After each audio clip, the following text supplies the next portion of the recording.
All right, we had this past week's game of the week, Arsenal versus Chelsea. Arsenal won 2-0, but not winning in possession. 64 going to Chelsea, 36 going to Arsenal, 13 shots with 5 on goal for Arsenal, 13 shots with 1 for Chelsea. Jacob, was Chelsea completely poor in this game? Yes, thoroughly. I think that Maurizio Sarri is perhaps, this being his first season in the Premier League, what I can say, I know like I regularly go into the context of City, but like I'm comparing right now the way that their season is going, their first season to Pep's first season.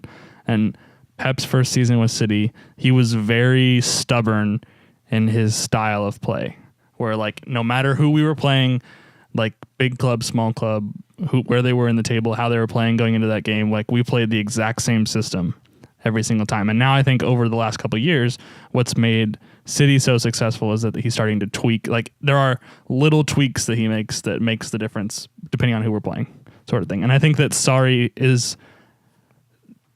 needs to learn that, because they play the same setup. I don't understand his obsession with Jorginho. I think he's been really overrated this year.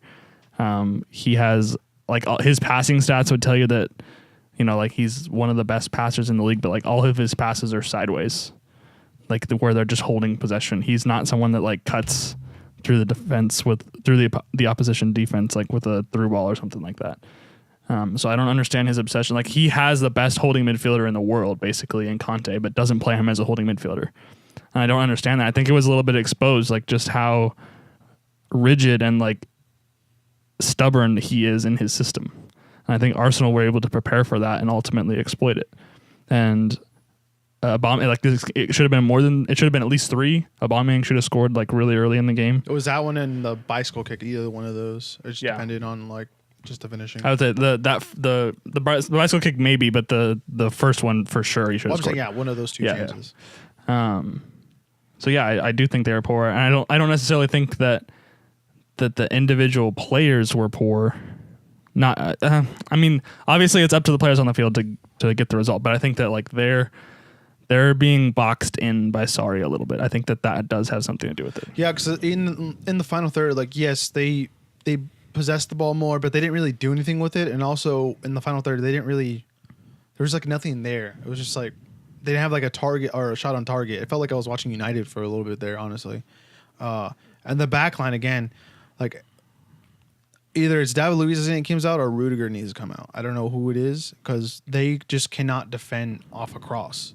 And you saw that the ball coming in from Lacazette, that should have been prevented. That you shouldn't have gotten a touch on that. I don't even think Rudiger was in the box when that cross came in. Yeah, he was like back behind chasing. Yeah, so it was that one, and then the goal for Koscielny, which was like, I know it was off a set piece, but still, it's just like, what is going on with the marking here? Yeah, I think with Jorginho, I mean, if he's playing passes like that, just sideways, Conte can make those passes for him. Yeah, I don't understand. Like I would play Barkley and Kovacic or something like that in the like 2 people who are actually like better going forward, because Conte is not that good going forward.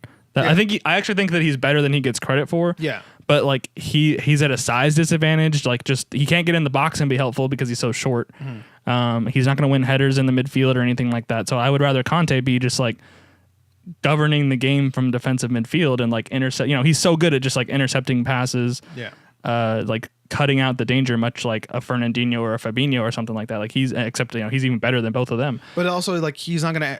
He'll give like the backline a cushion, but he's not gonna give the backline the defense off a cross like that. Like there's like that's it's true. Like that's like one thing they can't prevent. I mean, also like Alonso, and I think Alonso's like another weak point of this team because of how high he plays. I think he's just not very disciplined on defending. He's more of like a winger. He's a winger. Yeah. Yeah. He's like when Chelsea used to try to play Victor Moses at right back. Like Victor Moses isn't a fullback. Yeah. He's a winger. But yeah, I will say too that Chelsea struggled also going forward because they did not have a striker on the field. They were playing Hazard in this like weird kind of false 9. Yeah.